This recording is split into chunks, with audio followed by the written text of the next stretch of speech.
আসসালামু আলাইকুম, সবাই কেমন আছেন? আশা করি আল্লাহর রহমতে সবাই ভালো আছে। কালকে রান্না করা হয়েছিল বিরিয়ানিটা দেখে কিন্তু বোঝা যাচ্ছে বিরিয়ানিটা কত মজার হয়েছিল। আর ছিল অনেক অনেক মাংস, যেটা এখন দেখে বোঝা যাচ্ছে না, কিন্তু কালকে অনেক মাংস ছিল। কারণ কালকে বিরিয়ানিটা রান্না করা হয়েছিল, এটা হচ্ছে সকালে গরম করে দিয়েছিল। আর আমি অনেক অনেক বিরিয়ানি লাভার। আমার বিরিয়ানি হলে 3 বেলা যদি বিরিয়ানি দেওয়া হয় আমাকে, তাহলে আমার বিরিয়ানি খেতে হবে। এমন অবস্থা হয়েছে যে 3 বেলায় আমি বিরিয়ানি খেতে পারবো।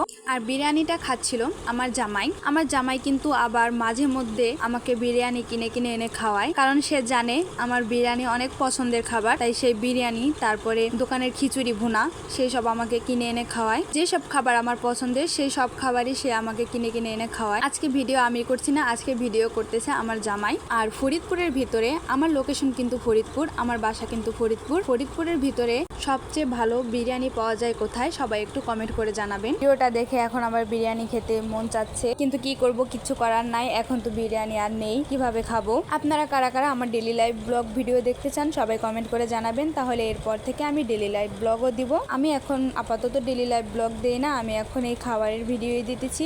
একটু আমার ফেসবুক পেজকে ফলো করে দেবেন, আর আমার ভিডিওতে লাইক কমেন্ট শেয়ার করবেন। আমার ভিডিওতে তেমন একটা ভিউ হয় না, কিন্তু আমি কখনোই ভিডিও দেওয়া বন্ধ করতেছি না, কারণ ভিডিও দেওয়া বন্ধ করলে পেজটা আরো ডাউনে পড়ে যাবে। আমি কিন্তু এখন থেকে প্রতিদিন আপনাদের সাথে আমার খাবার দাবার শেয়ার করব। আর যারা যারা এরকম ভাবে ডিম ভাজা দিয়ে আর বিরিয়ানি দিয়ে না খেয়েছেন, তারা একবার ট্রাই করে দেখবেন যে এটা কত মজা, অনেক মজা লাগে এইভাবে খেলে। আমি আগে খাইনি, কিন্তু কিছুদিন আগে থেকে খেয়ে একবারে স্বাদ পেয়ে গিয়েছি যে এভাবে খেলে অনেক মজা লাগে বিরিয়ানিগুলো। আর এই বিরিয়ানিটা কিন্তু পোল্ট্রি মুরগি দিয়ে রান্না করা হয়েছিল, কিন্তু কোনো ব্যাড স্মেল কোনো কিছু ছিল না, কারণ পোল্ট্রি মুরগি দিয়ে রান্না করলে কিন্তু মাঝে মধ্যে মানে একটা গন্ধ গন্ধ লাগে। পোল্ট্রি মুরগি কিন্তু এমনিতেই গন্ধ গন্ধ, তো সেটা একটু ছিল না, কারণ এই মুরগিটা ভালো মতো কষানো হয়েছিল।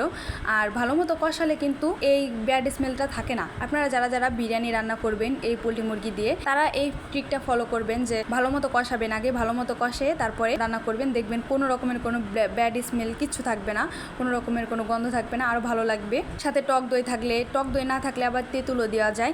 এগুলো দিলে কিন্তু বিরিয়ানিতে কোনো রকমের কোনো গন্ধ থাকে না। তো আজকের ভিডিও এই পর্যন্তই, আবার নতুন কোনো ভিডিও দিব। আল্লাহ হাফেজ।